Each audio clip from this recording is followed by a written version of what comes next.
Hi everyone. So I'm putting myself out of my comfort zone a little and making a video.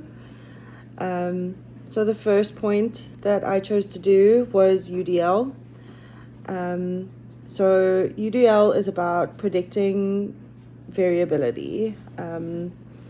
It's about knowing that every person or every student is going to learn differently, and creating an environment or classroom where they can show you how they've learned, and there are different options for them to learn too.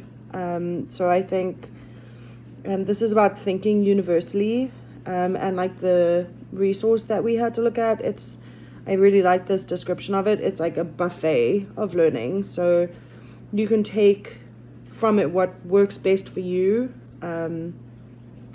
It's also about identifying barriers, so knowing that certain students may have certain barriers to learning and finding ways around that to make sure that they are still learning in ways that suit them best.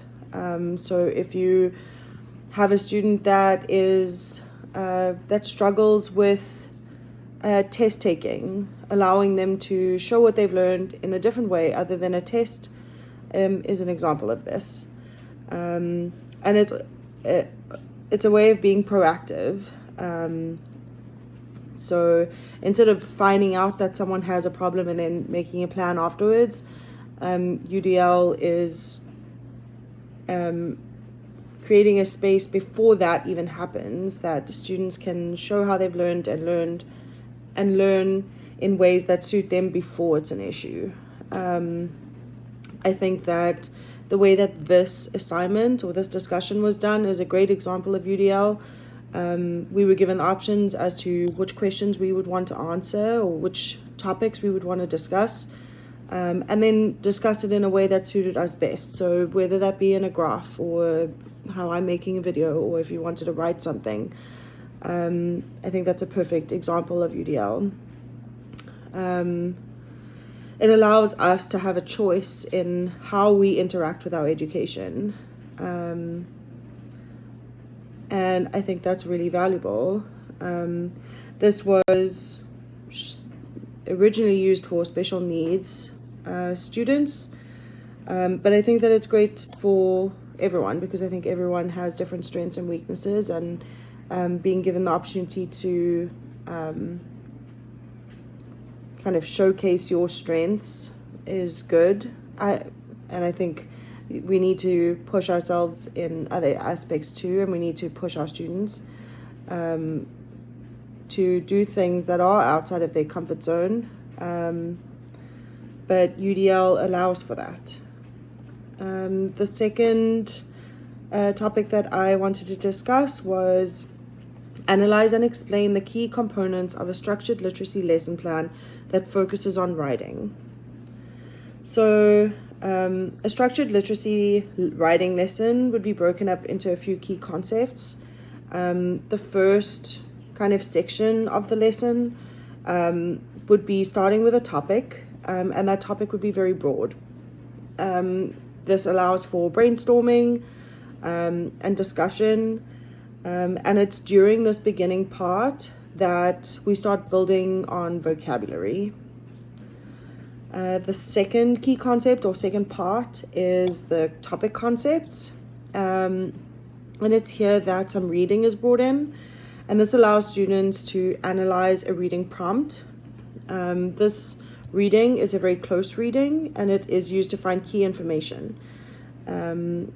Sometimes a visual map is used, and at this point we're still adding vocabulary and exploring new words.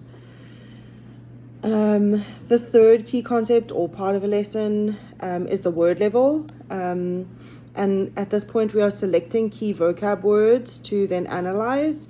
For example, find synonyms, creating, finding out what the origin of those words are, and really deep diving into that.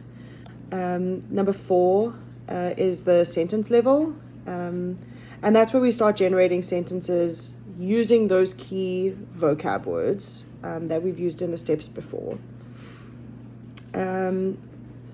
Number 5 is the micro discourse.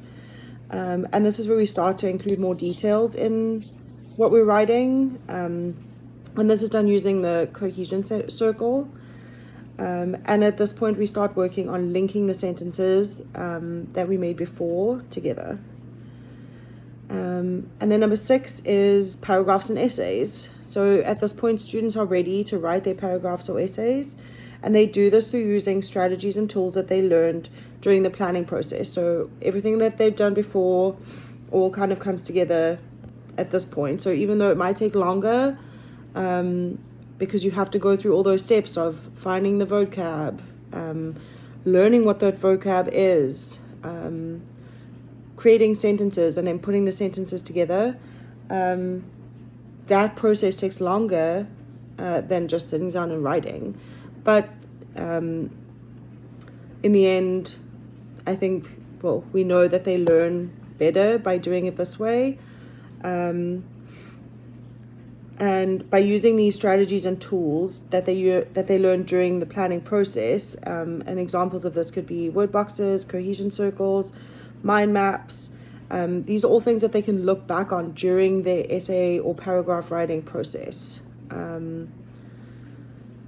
So, yeah, thank you.